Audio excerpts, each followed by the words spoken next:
आज आपण जलनेती रोज करायची आपल्याला, कारण कोरोनाचं मुख्य लक्ष्य काय आहे की सर्दी, आणि सर्दी होते तर हा जलनेती खऱ्या अर्थाने योगिक प्रक्रिया आहे.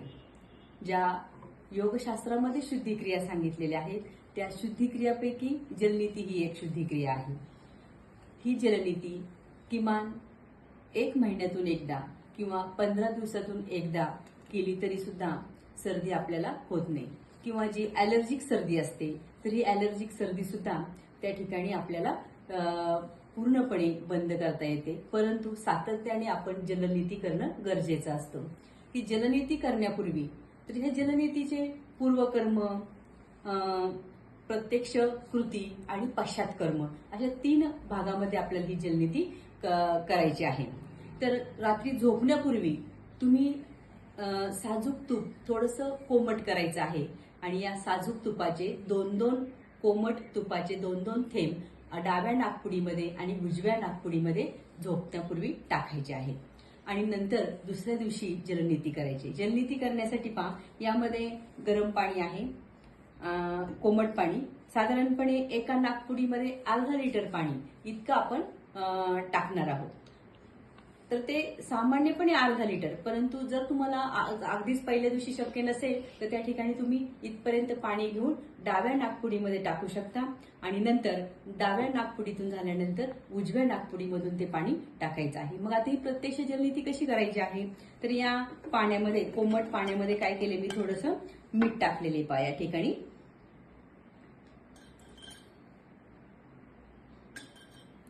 आणि हे पाणी सारखं व्यवस्थित मिक्स करून घेतलेले मीठ त्यामध्ये, म्हणजे मीठयुक्त पाणी आपण या ठिकाणी तयार केलेलं आहे. नंतर हे मीठयुक्त पाणी या पात्रामध्ये ओतायचं आहे. ज्यावेळेस आपण डाव्या नाकपुडीमध्ये हे पात्र ठेवलेलं आहे या ठिकाणी असं, त्यावेळेस आपली ही जी मान आहे ती थोडीशी कलती करायची आहे या पद्धतीने. आणि हे या जलनेती पात्राचं तोंड या ठिकाणी पूर्ण नाकपुडीमध्ये ठेवायचं आणि मान थोडीशी कलती करायची आहे. मान कलती केल्यानंतर एकाच वेळेस आपण नाकाने आणि तोंडाने पाणी पिऊ शकत नाही. त्यामुळे ज्यावेळेस आपण नाकातून पाणी सोडतो त्यावेळेस आपण श्वास नॅचरली तो तोंडावाटे घेतला पाहिजे.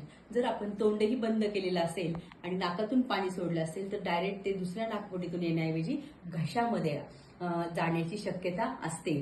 तर ही काळजी घ्यायची. ज्यावेळेस तुम्ही मान अशी वाकडी करणार आहात आणि हे टोक असं डाव्या नाकपुडीमध्ये प्रथम घालणार आहात त्यावेळेस मान अशी वाकडी करायची आहे आणि तोंडाने तोंड उघडून श्वासोश्वास घ्यायचा आहे. या पद्धतीने डाव्या नाकपुडीतून झाल्यानंतर हेच पात्र पुन्हा कोमट पाण्याने भरून घ्यायचंय आणि उजव्या नाकपुडीमध्ये हे जे जलनेती पात्र आहे तर ह्या जलनेती पात्राचे इथे लक्षात आलं त्याची रचना कशी आहे तर अशी निमुळती झालेली आहे.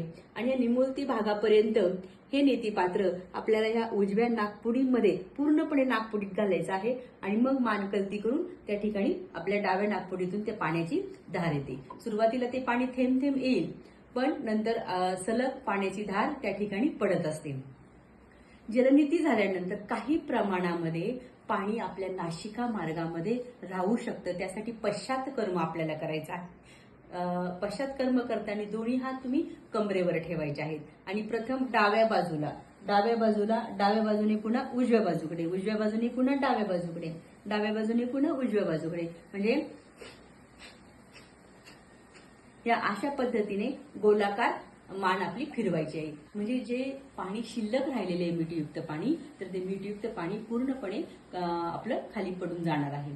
आणि जरी आपल्याला आणखी असं वाटलं की थोडंसं पाणी राहिलेलं आहे किंवा पूर्ण पाणी बाहेर पडलेलं नाही, त्यावेळेस काय करायचंय, दोन्ही हात कमरेवर ठेवायचे आणि पूर्णपणे कमरेतून खाली वाकायचंय आणि खाली असं वाकत राहायचंय काही काळापर्यंत, एक साधारण 3-4 मिनिटं.